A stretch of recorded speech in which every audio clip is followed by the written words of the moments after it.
Terakhir saya menggarisbawahi apa yang disampaikan oleh Bu Sadares.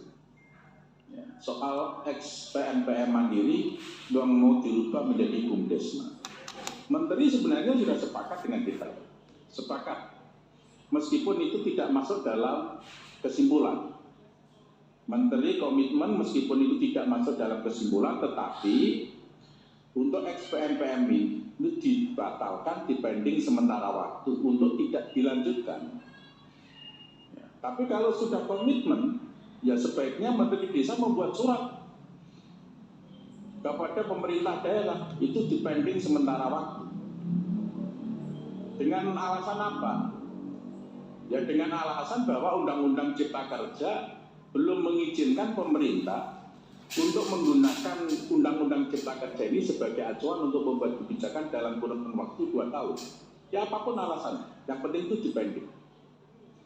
Karena komitmen itu tingkatan kesepakatannya jauh lebih tinggi Pak daripada hanya tertulis. Tapi kalau memang kemarin itu Menteri Desa tidak menginginkan, ya, Menteri Desa tidak menjamin untuk komitmen itu masuk dalam kesimpulan saja. Maka yang disampaikan Bu Sadares itu memang benar. Kok Menteri sudah komitmen untuk memending tidak melanjutkan, tetapi ada direktur yang urusan BUMDes atau BUMDesma itu yang selalu memprovokasi, bahkan itu seolah-olah mengabaikan rapat dengan Komisi 5. Diabaikan saja itu rapat Komisi 5. Ada direktur di urusan BUMDesma yang menyampaikan seperti itu. Andai kata ada menteri, pasti saya sampaikan siapa direkturnya. Berarti dia tidak paham soal sistem administrasi dan sistem ketatanegaraan. Itu kalau ex-PNPM mau diambil sekarang ini, ya jangan lihat yang sekarang ini. Dulu program PNPM Mandiri ini berakhir, dilihat dulu berapa uangnya. Jangan dilihat berapa uang yang sekarang. Dan uang yang pada saat awal itu harus berdasarkan audit dari pemerintah, dari BPK atau BPKB. Jangan hanya ambil uang begitu saja. Itu program PNPM adalah hibah dari Bank Dunia. Kalau Menteri Desa mau mengambil uang itu, pegang dulu fatwa dari Bank Dunia. Apakah itu uang pemerintah, apakah itu uang masyarakat. Jadi ada dasarnya juga status uang. Dan kalau memang mau mengambil PNPM yang masih berjalan, yang sekarang sehat, ya logikanya ada konsekuensi logis yang dilakukan oleh Menteri Desa. Bagaimana PNPM yang tidak berjalan?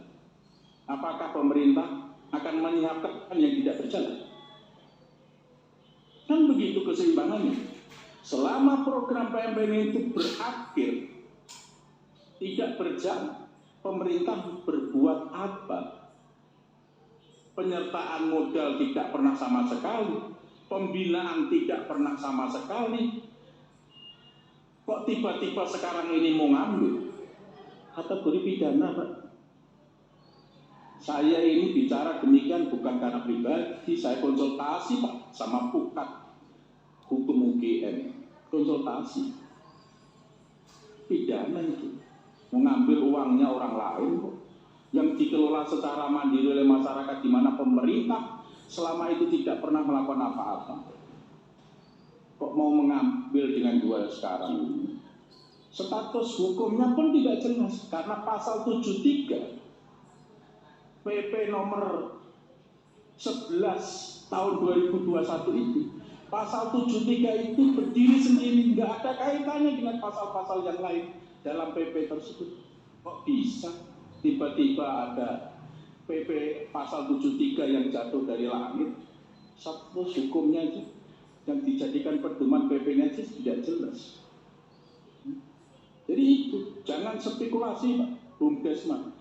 Meskipun dana ex-PNPM secara nasional itu jumlahnya banyak, tapi berada di desa-desa, di kelompok-kelompok yang jumlahnya 10 juta, 20 juta, 30 juta. Jangan dilihat sekian triliun itu bersentral pada satu holding. Ada satu kantor, enggak, dia itu ada di desa-desa, kelompok-kelompok ini memberikan manfaat yang sangat besar terhadap masyarakat yang paling bawah, memanfaatkan ini. Lantas kalau mau diambil dalam satu titik, satu kecamatan, mereka yang merasakan manfaat dari PNPM ini yang bisa menghidupi mereka untuk hidup sehari-hari, lantas mau dikemanakan? Logikanya juga begitu. Maka saya tekankan sekali lagi kepada Menteri Desa, tanpa menunggu rapat lagi Menteri Desa, tanpa ada kesimpulan secara tertulis, saya minta Menteri Desa buat surat itu pending itu semuanya. Kalau tidak ingin menjadi persoalan yang lebih panjang. Saya kira itu, Bintang. Terima kasih.